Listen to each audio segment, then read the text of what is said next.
palagay ko talaga importante na ma-urge ang executive agencies na mag-cooperate na sa ICC prosecutors sa kanilang investigation sapagkat talagang given naman talaga na at the time this complaint was filed ay meron jurisdiction yung ICC.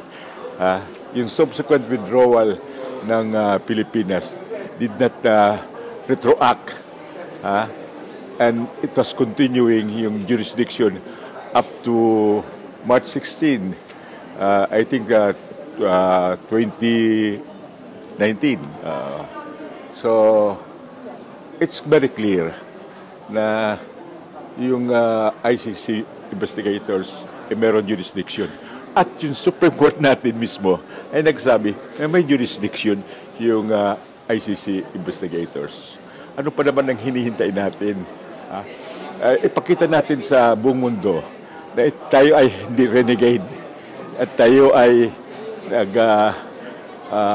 susunod sa international rule or world order at yung tinatawag natin na talagang kailangan sundin yung rule of law, both domestic and international. Paano po sa palagay ninyo na magiging open si President Marcos po dito sa idea na to? Kasi kung ang pagbabatayan po yung mga sinasabi ng SOLJE, ng DOJ, close na sila sa ICC eh. Pero pagdating kaya sa Presidente, ano yung dapat mangyari? Palagay ko naman ay ang ating Pangulo ay titingnan yung sentiment ng Kongreso, ng House of Representatives. At sa mundo naman, wala naman na cross pwedeng ma-open.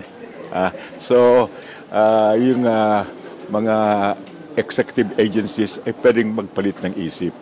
Kung talagang nakikita nila na tama talaga mag-cooperate ang ating bansa sa investigasyon ng ICC. Kung sabi niyo po kanina, ano po ba yung hinihintay natin? No? Bakit po kaya sa tingin niyo ngayon lang tinakil talaga rin ito? Even the majority filed the resolution. Even the chairman po ng Human Rights. Kami naman talagang matagal na namin hinihiling yan na kailangan mag-cooperate na.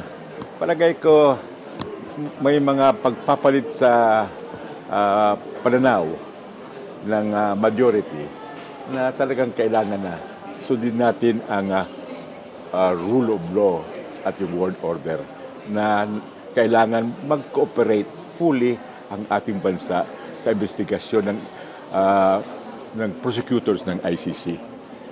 And we should not, ulitin ko, we should not be a renegade in the international order.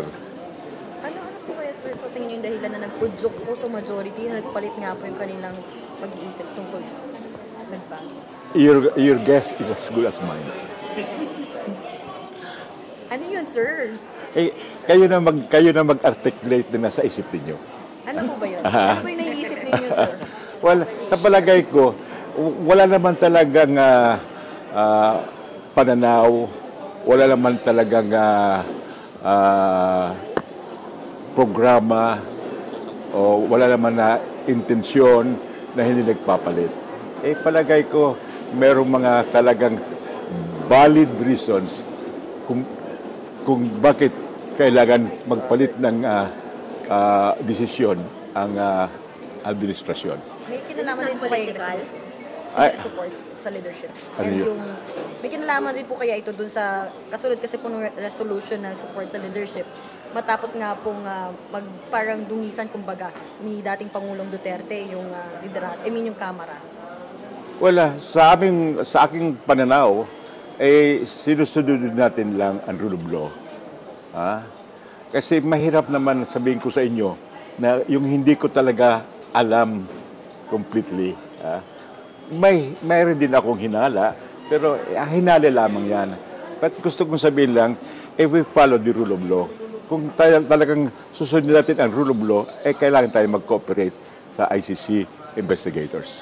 Sir, since magpapatawag na rin ng resource speaker sa susunod na pagdidig, sa tingin niyo po ba napapanahon na din para ipatawag din si dating Pangulong Duterte or mga parte ng dati niyang administrasyon na dawit or involved din dito sa war on drugs? Hindi natin linilitis yung merits of the complaint. Ang atin lang tinitingnan yung kailangan ba i-express ang sentiment ng mababang kapulungan tungkol sa cooperation ng government sa ICC. And we are not trying to try or hear the merits of the complaint.